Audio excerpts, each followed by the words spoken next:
This week we're looking at cakes and desserts inspired by summer fruit.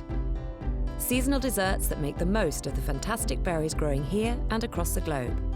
Eric meets a bake club who make cakes for their local community. I did some fundraising that involved me doing a lot of home baking and then selling the cakes to raise the funds. But what will Eric make of their effort? He can't speak. It's just overwhelming.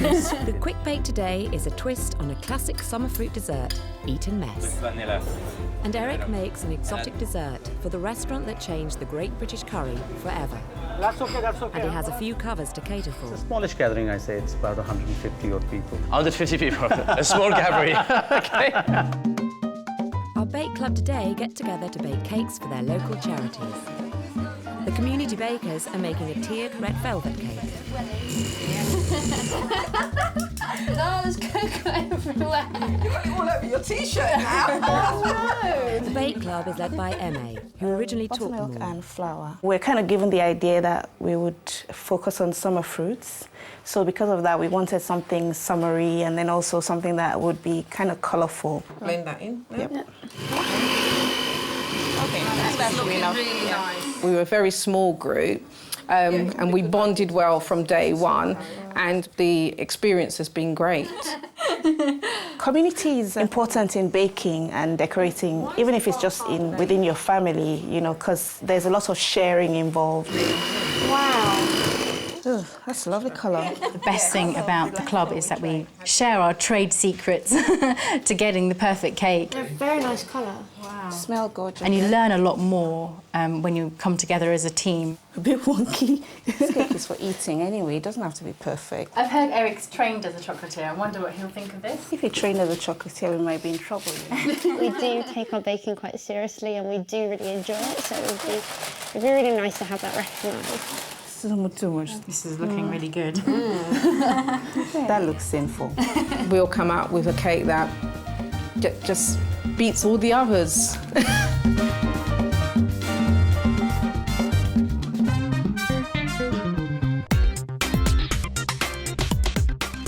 Today's quick bake is a dinner party favourite, but the devil really is in the detail, and Eric's putting his own stamp on it. This one is probably the fastest of the quick bake. And you know, sometimes your friend pop in, mostly in the summer, at the last minute, and you need to put something together. It's my Eton Mess, with few twists and a popping surprise at the end. So first of all, we're going to make the meringues. We're going to bake it at very high temperature. Very quickly, we're going to blast it in the oven. So I'm going to start with separating the egg white. So 4 egg white. We're actually going to do it almost like a pavlova. So it's going to be like a kind of chewy meringue, a mixture between a meringue and almost like a marshmallow. Combine egg whites with 225 grams of icing sugar, then mix at full speed, adding 1 spoonful at a time. I'm going to mix together a teaspoon of white wine vinegar. The acidity of the white wine vinegar is going to set the egg white. And I'm going to mix it with a teaspoon of corn flour and a teaspoon of vanilla extract.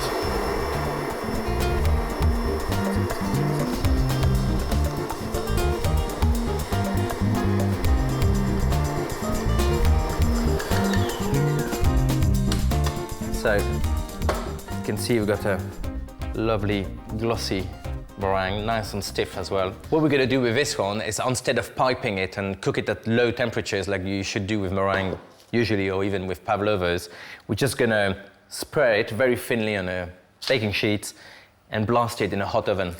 So it's going to go very crunchy on the top, and inside it would be like marshmallow effect. That's going to go in the oven. It should not take more than 15 minutes at 180. It's suddenly going to go up, and after a few minutes, it's going to go down again and start to crust on the top, and that's what we want. But we're going to add, you know, some texture and richness to our Eton Mess by adding a few layers of nice and creamy mascarpone cheese. Add 100 grams of unrefined caster sugar and mix thoroughly. Then whisk 250 ml of whipping cream with 50 grams of vanilla sugar until the cream thickens.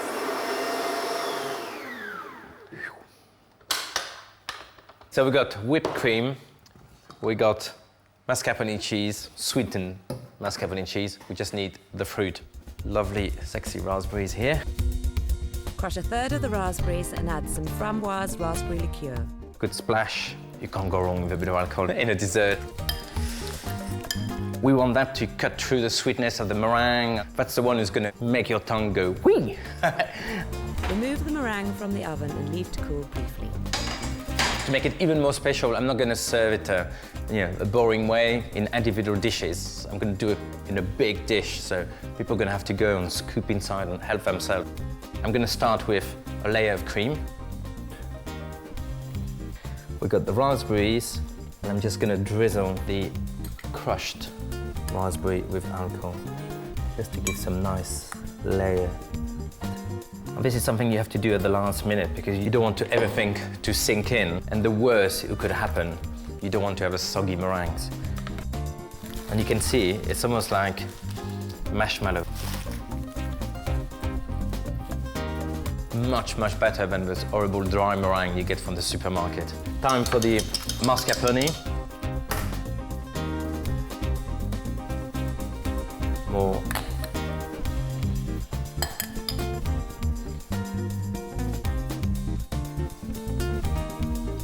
Just to finish, a good drizzle.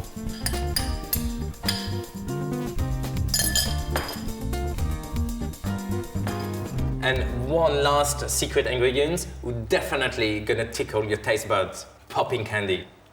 You have to sprinkle it on the top just before you serve it, because as soon as you touch the coulis, it's gonna start popping. You can hear it.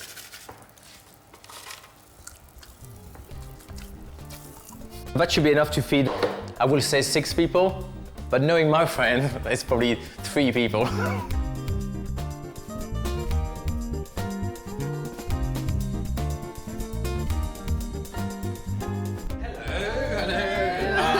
Community bakers have arrived at Eric's, ready to share their red velvet summer fruitcake. Angela. Hey, 2 kisses, I'm French. Come on in, come in. Thank you. Thanks. Thank you. So, welcome to my house. So, tell me about your little baking group, baking club. We have a cake decorating club. Okay. Yeah, so we have an online club and then we also meet once a month. Unlike cooking, which can be a little more complicated and a little bit more personal, if you have a good recipe and you have a good bunch of people around you, pretty much with most recipes, everyone can bake. So no, not everyone. Not everyone.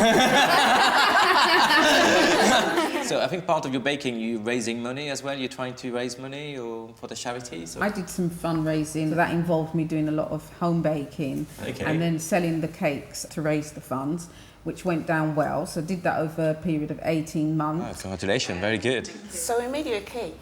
Good. Right. Wow, what a fabulous cake, what a fabulous presentation. Thank you. Thank you. You went through a lot of effort.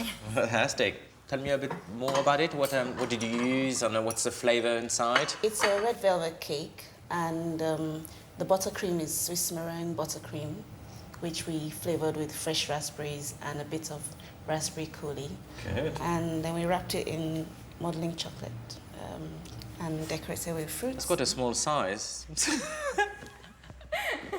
Let's try it.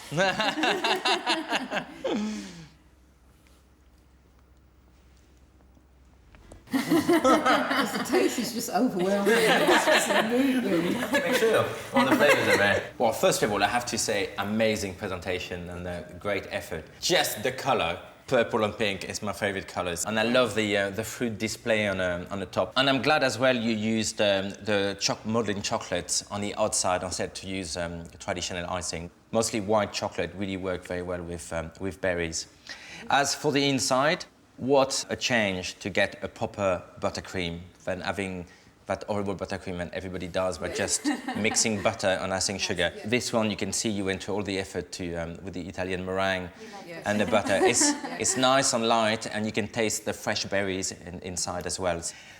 The downside is I found the sponge a bit dry, unfortunately. I would have preferred it to be a bit moister. I mean, it's not spoiling the whole cakes, and you know, I tasted much drier cakes in my life, I can tell you that. So before we go back to the kitchen and start baking together, I have to give you a little score out of 10.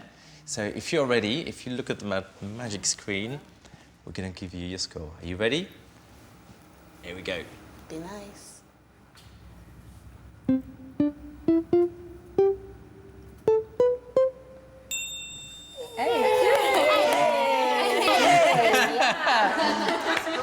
a well-deserved 8. Thank you. If the sponge would have been a bit moister, we would have definitely reached 9 or 9.5. The community bakers will have a chance to make the perfect light sponge later.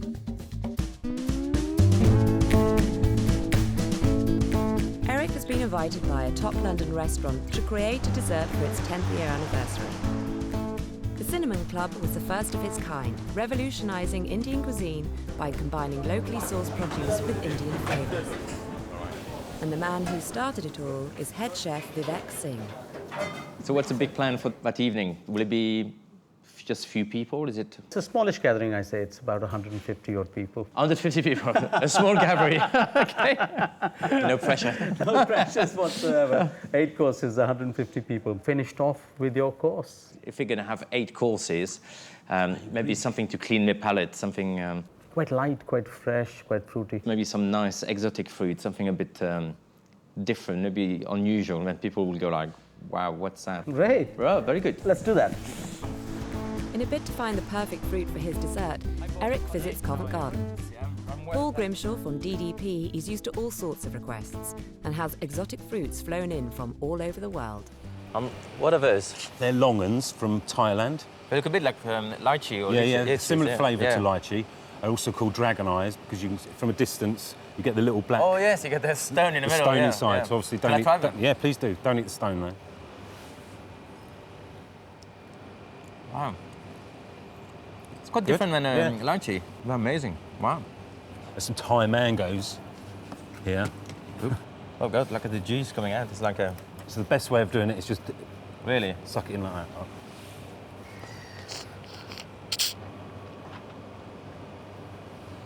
Wow. Amazing. That's isn't it? amazing. Last but not least...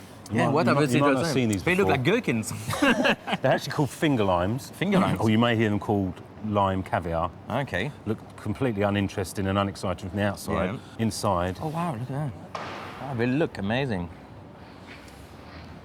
so you should get an amazing burst of flavour now.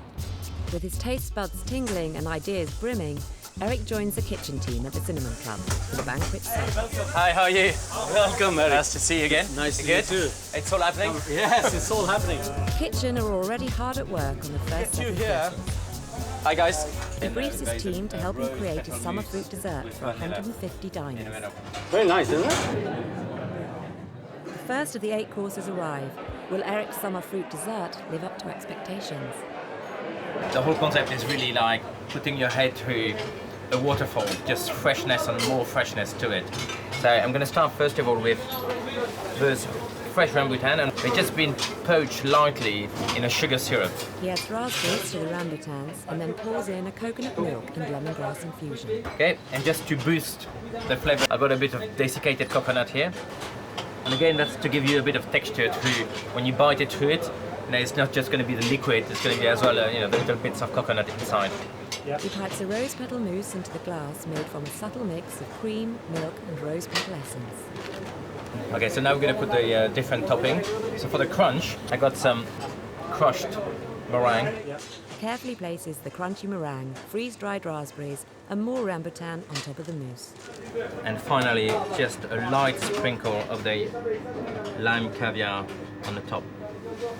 Red basil on this amazing edible flowers. Here we are, my special recipe for this big anniversary celebrations, and I hope they're going to like it. The food, drink and atmosphere all combine to create a perfect evening of celebrations. Master Patissier, Eric Lanlard, has been putting together a special dessert on the menu. Do enjoy it. Eric, thank you very much. I think it says something about the coming together of cultures. Eric's dessert was fantastic. That was about the 8th course, I think, tonight. So he did a good job, Eric. He did a very, very good job. Yeah. It was unbelievable. And you are responsible for it. I have to say, well done. Great well stuff, done. great feedback. And I thought your dessert really put the edge to the evening. Really? Oh, thank you. I mean, come on, it's all about your food tonight. I had a fantastic time. That's fantastic. Thank you very much. No, pleasure. Thank you very much. It's time for the Community Bake Club to have their masterclass. Hi, ladies. I'm ready. Would you like to come to the kitchen? Yes, please. Is that your lucky aprons? Yes, indeed. Okay, so I'm going to come out with this recipe with one of my favourite summer recipes. It's an upside-down berry sponge. Happy with that? Yes. Fantastic. So for the sponge, important part, creaming the butter and the sugar. People usually skip this very quickly. They just mix it together and they start to add the eggs. And that's a big mistake. It should be really creamy and fluffy. The sugar should be almost completely dissolved. So unsalted butter, 200 grams, and 200 grams of unrefined golden castor sugar. So we're going to start at slow speed. Now that's all combined together, now full speed. So now we're just going to leave it to mix till it's lovely and white and fluffy.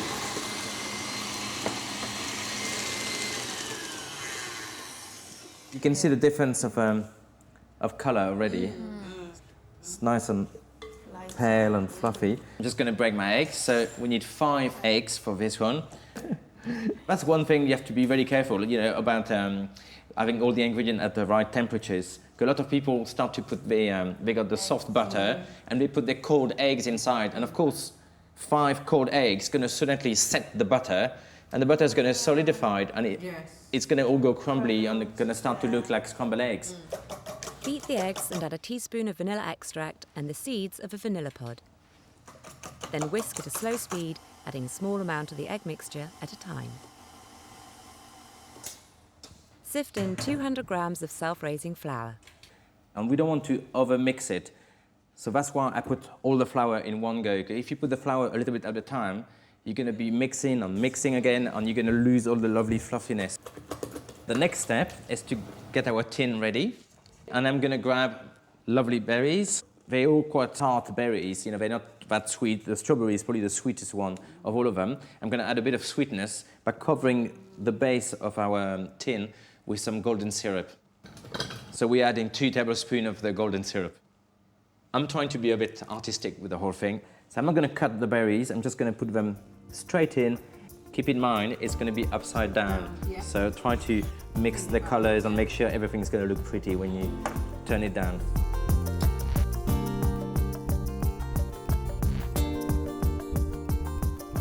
Okay, so that's all done. And now I'm just going to put the batter on the top. So first of all, I'm going to put a small layer, and I'm just going to gently push it down between all the berries, so to make sure it does go everywhere. There's no gap. Pour over the remaining mixture and place in the preheated oven at 180 degrees Celsius. Okay, and I'm going to put it on a baking tray as well in the oven, because some juices maybe it's going to start to leak out of it, which is great, because that's what we want. We want all these juices to work together. Wave goodbye. See you in 50 minutes. So it's your turn now. You need anything? Give me a shout. I'm here. Yeah. Good. The community bakers set to work together, concentrating on making the lightest possible sponge under Eric's watchful eye. Oh, that's looking good. It's not splitting at all. It's good. All seems to be going well, but let's hope their baking lives up to their decoration. He gathers together the remaining summer fruits in preparation for the final stage of the recipe. Then after 50 minutes, the sponges are removed from the oven. Our cakes are nice and warm, still a bit warm, and that's the best time to turn it around. Sharp knife, go around gently to make sure it's definitely not going to stick. Cakes, like this.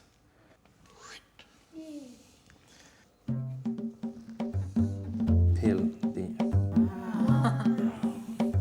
It's amazing.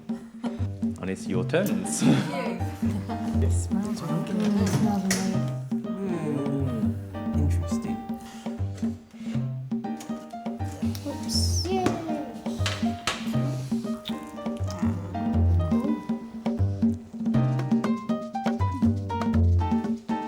That's looking really juicy and moist. It's beautiful. The sponge is perfect. Finally, the community bakers do what they do best: decoration. Good, that's looking good. They place edible gold leaf and sugar-encrusted jasmine flowers on top of the fruit to give the cake that touch of elegance. Wow, looks lovely. So your cake is finished. Why don't you take a seat, start to relax, I'm gonna bring the fizz and we can celebrate our baking today. You have to have the ice cream. What a day! Yes, it has. You know, first of all, thank you for coming, to my house. I had great fun. I hope you did enjoy as well the day, and I just wanted to say thank you very much. Like we say in France, chin chin. Chin chin. Thank you. All the best. Thank you.